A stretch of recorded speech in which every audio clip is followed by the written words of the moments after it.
Hello guys, আজ সিঙ্গারা খেতে এসেছিলাম, বাট আমাদের দোকানটাই বন্ধ, তো খেতে পারলাম না, ব্লগটাও হলো না।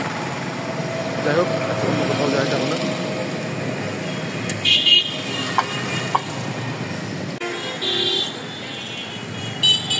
অবশেষে সিঙ্গারা খেতে না পেরে চলে আসলাম মুক্তমরে। এখানে দেখি ফুচকা টুচকা কিছু খাওয়া যায়, ঠিক আছে। চলে আসলাম মুক্তমরের ফুচকার সবচেয়ে ভাইরাল দোকান।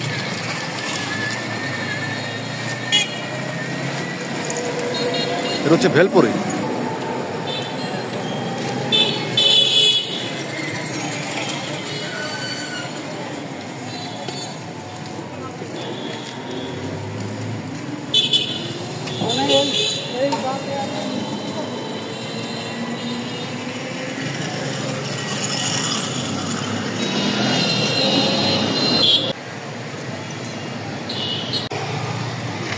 তো এখন ভেলপুরি খাওয়ার পালা, ভালোই দিয়েছে।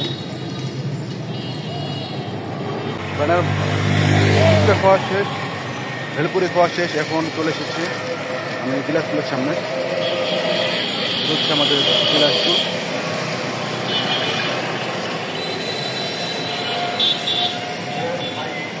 আর হচ্ছে এখন যাবো হচ্ছে একটা ব্যানার লাগানোর জন্য, যেখানে ভালো ব্যানার পাওয়া যায়।